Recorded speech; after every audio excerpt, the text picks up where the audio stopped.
ज्ञान क्या है और असत्य ज्ञान क्या है, तो आप लोग कभी भी नहीं भटकेंगे, ठीक है ना।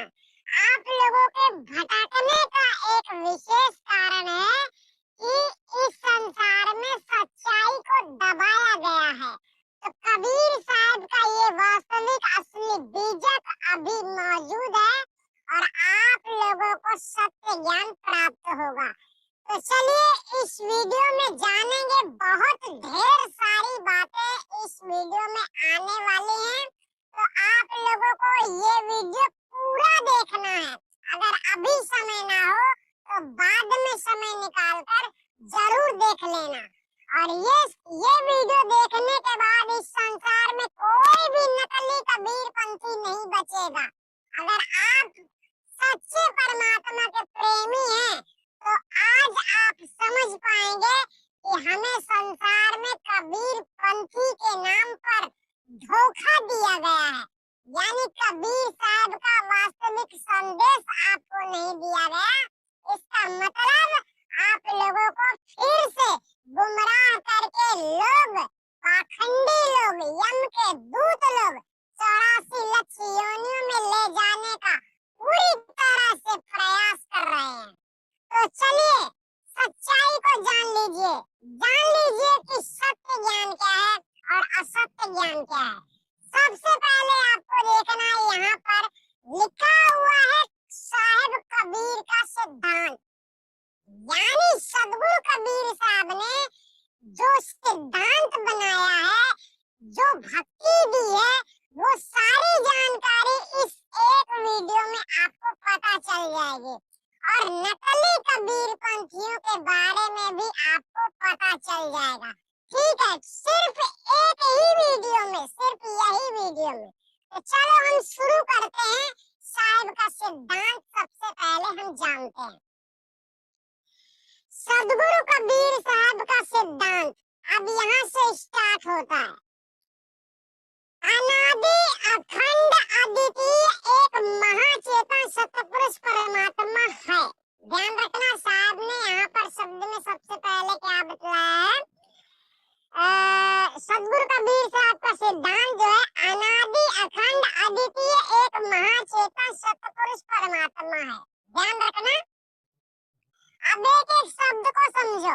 अनादि का मतलब होता है, अनादि का मतलब होता है अनंत, जिसका किसी ने पार नहीं पाया है, ठीक है, उसका कोई अंत है भी नहीं।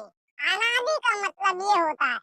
अखंड का मतलब यहाँ पर होता है जो जन्म मृत्यु से परे है, जो आवागमन से रहित है, जिसके बारे में सदगुरु कबीर साहब ने कहा है, वही उसी शब्द को यहाँ पर अनादि के बाद अखंड कह दिया।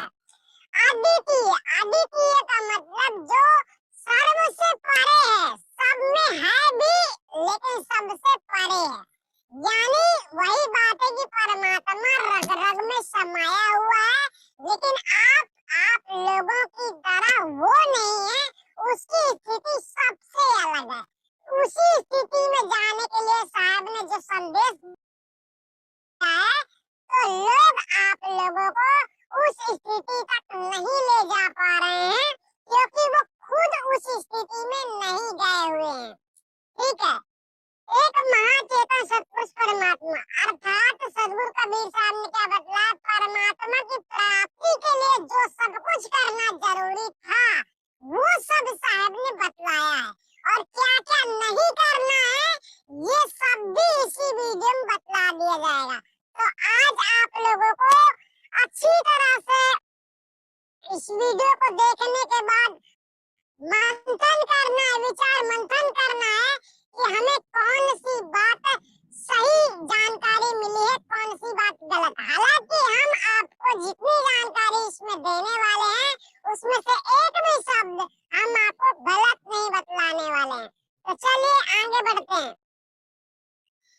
साहब ने यहाँ पर बतलाया अनादि अखंड अद्वितीय एक महाचेतन सतपुरुष परमात्मा, यानी सदगुरु कबीर साहब का ये सिद्धांत है। उसके अतिरिक्त मतलब उसके अलावा, अब उस परमात्मा के अलावा बात चल रही है, अन्य शादी है, शादी है।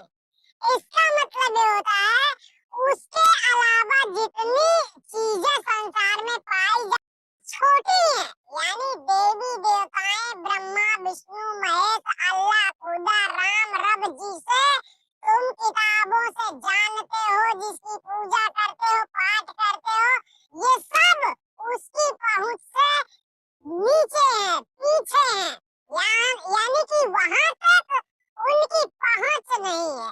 जहां का ज्ञान कबीर साहब ने दिया, जहां तक कबीर साहब ने पहुंचाने का प्रयास किया है। तो चलिए, वह महाचेतन सतपुरुष परमात्मा प्राकृति जीव ईश्वर ब्रह्म ज्योति अनहद और 52 अक्षर आदि के परे है। ध्यान रखना यहाँ पर शब्द को, प्रकृति, प्रकृति से परे परमात्मा है, जीव के परे परमात्मा है, ईश्वर के परे परमात्मा है, ब्रह्म के परे परमात्मा है, ज्योति के परे परमात्मा है, अनहद और 52 अक्षर आदि के परे परमात्मा है। 52 अक्षर में ये समझ लो जितने नाम आप लोग सुमिरन किया करते हैं, आप लोगों को गुरु लोग ज्ञान देते हैं, ये नाम जपो, ये पाठ करो, ये जितने नाम आते हैं सभी अक्षर में आते हैं, और सभी जितने नाम अक्षर में आते हैं इन सबके परे है परमात्मा, यानी अक्षर वाले नाम से परमात्मा को आप प्राप्त नहीं कर सकते हो। तो चलिए, इसको हम अच्छी तरह से अभी आपको समझाएंगे। प्रकृति क्या है, जीव क्या है, ईश्वर क्या है, ब्रह्म क्या है, ज्योति क्या है, अनहद क्या है, ये सारी बातें इसमें आपको तरीके से समझाएंगे जिसे आप अच्छी तरह से समझ पाएंगे। हाँ, सतपुरुष परमात्मा प्राकृति जीव ईश्वर ब्रह्म ज्योति अनहद और 52 अक्षर के परे आदि के परे है।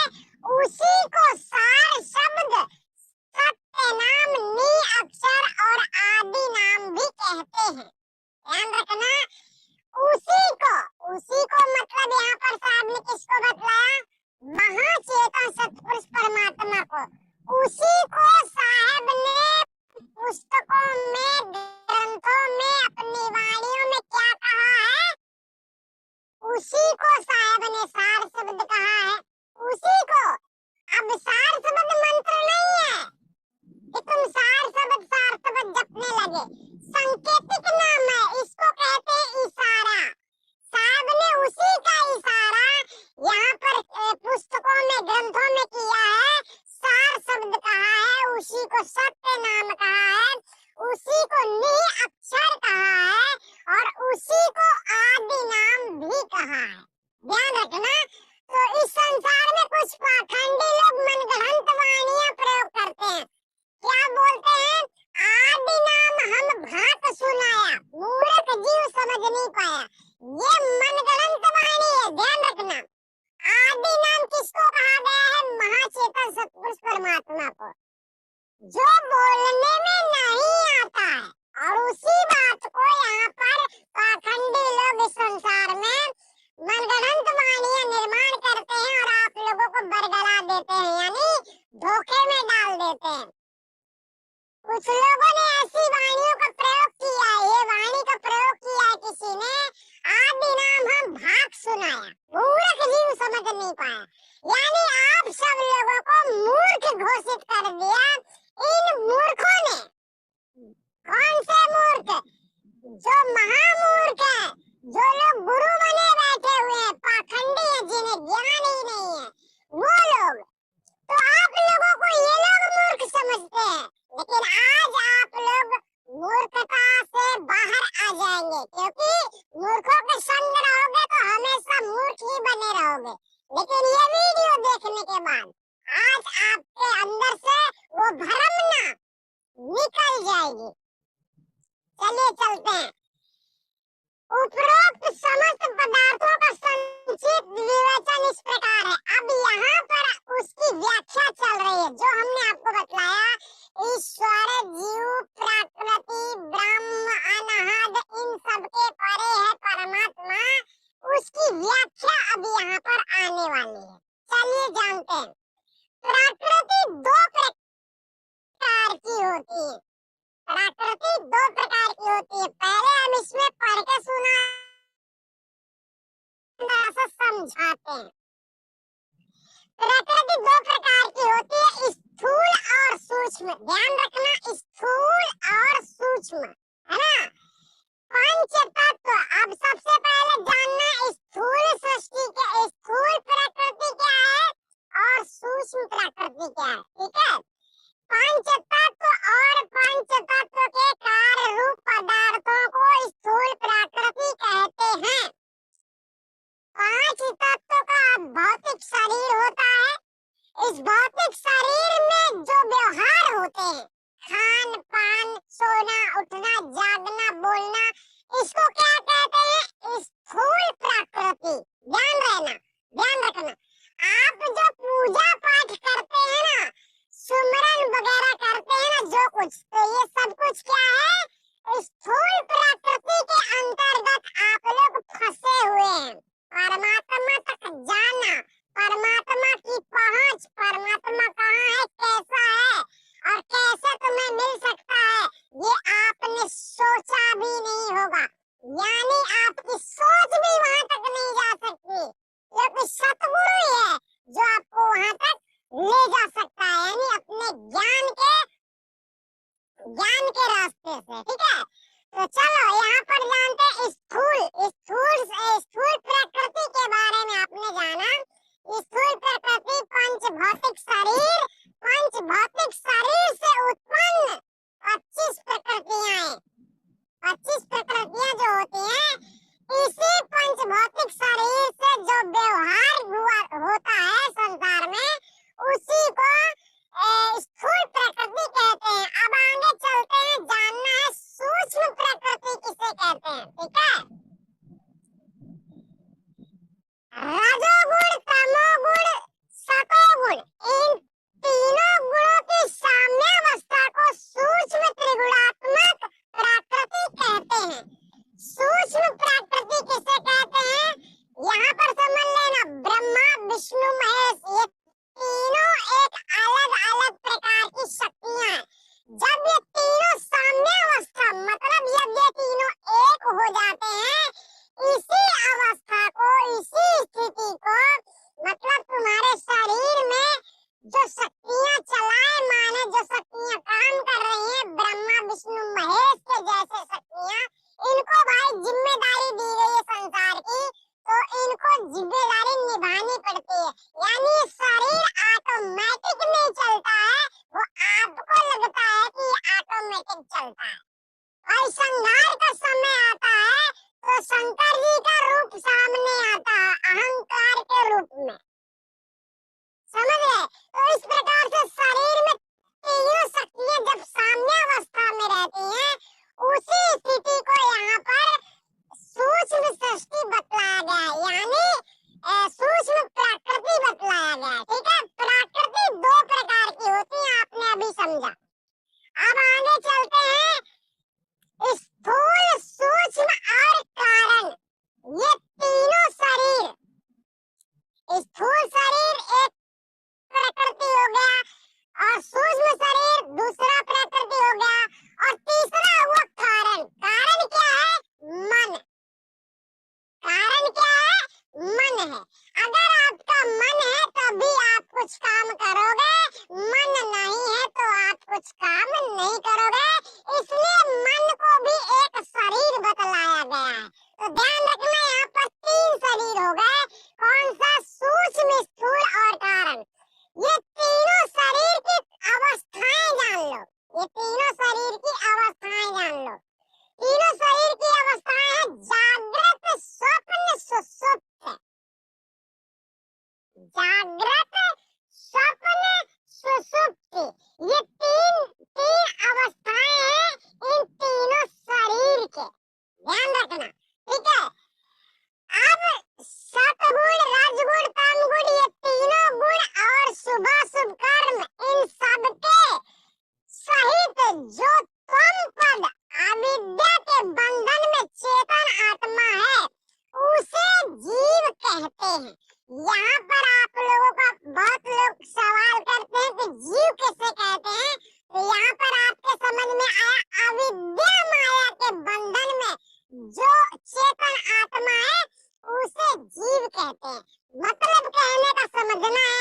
लोगों को इस संसार में दो प्रकार की आत्माएं हैं, सिद्ध आत्माएं और असिद्ध आत्माएं। ठीक है, सिद्ध आत्माओं के बारे में आप विकल्प नहीं चुन सकते कि वो क्या कर सकते हैं, क्या नहीं कर सकते। यानी वो चाहे तो आपके सामने बंगला खड़ा कर सकते हैं, आपके सामने, यानी जो तुमने सोचा भी नहीं होगा वो तुम बोलोगे कि ऐसा कर दो, तो सिद्ध आत्माएं, उनके लिए बहुत सरल काम होता है। तो इस प्रकार से आप जो आत्माएं हैं, जो मनुष्य के अंदर इस संसार में विचरित जितनी जीव आत्माएं संसार में पृथ्वी में विद्यमान है, ये सभी अविद्या माया के बंधन में अज्ञानी स्वरूप आत्माएं मानी जाती हैं। और यही आत्मा भक्ति करके परमात्मा को प्राप्त करना चाहती है, आवागमन के चक्र से छूटना चाहती है, क्योंकि इस संसार में बहुत पीड़ा है। लेकिन आप लोगों के अंदर वो पीड़ा नहीं है जो परमात्मा से प्रेम आपके अंदर होना चाहिए, वो पीड़ा आपके अंदर नहीं है, इसलिए आप सत्य और असत्य को समझ नहीं पाते हैं। लेकिन आज आप इस बात को समझेंगे, चाहे आपके अंदर प्रेम हो या ना हो, लेकिन सत्य और असत्य को आज आप जरूर जान लेंगे, क्योंकि कबीर साहब का ये ज्ञान किसी एक के लिए नहीं, बल्कि सर्वत्र परमात्मा प्रेमियों के लिए है। चाहे वो कोई इस्लाम धर्म का हो, चाहे किसी भी धर्म में रहने वाला व्यक्ति हो, अगर वो परमात्मा का प्रेमी है, भाई परमात्मा तो एक है संसार में, दो तो है नहीं, तो सब लोग अलग अलग बतला रहे हैं। क्यों? क्योंकि सच्चाई को नहीं जानते, इसलिए। तो चलिए हम सच्चाई का पर्दा खोलना चाहते हैं, यानी जो सत्य छुपा हुआ है उसे सामने लाने का प्रयास करते हैं कि कबीर साहब ने किस प्रकार से समझाया। अभी आपने जाना जीव कौन है, एक बार और समझ लो। जीव को हम अच्छी तरह से आपको समझा देते हैं। स्थूल शरीर, सूक्ष्म शरीर, अभी समझना। स्थूल शरीर ये है, सूक्ष्म शरीर हमने आपको बतलाया, स्थूल प्रकृति, सूक्ष्म प्रकृति, ये दो चीजें, इनमें तीन चीजें, इनके अंदर तीन शाखाएं आती हैं। जैसे कि स्थूल शरीर में उदाहरण के लिए जीव किसे कहते हैं, रजोगुण, तमोगुण, सतोगुण, है ना। इनके बंधन में आप लोग हैं, मतलब ब्रह्मा विष्णु महेश के काबू में पूरी दुनिया है। तो ब्रह्मा विष्णु महेश की अगर बात करो तो उन लोगों ने भी साधना करके जिसने दुनिया को बनाया है उसे प्राप्त नहीं कर पाए, उसे नहीं ढूंढ पाए। तो आप लोग क्या खाक ढूंढ लोगे, ये आपको समझना है। ठीक है, आगे चलते हैं। अब यहाँ पर साहब ने आगे बतलाया उपरोक्त तीन शरीर कौन से, स्थूल शरीर, सूक्ष्म शरीर और कारण शरीर। कि सत्य ज्ञान क्या है और असत्य ज्ञान क्या है, तो आप लोग कभी भी नहीं भटकेंगे। ठीक है ना। आप लोगों के भटकने का एक विशेष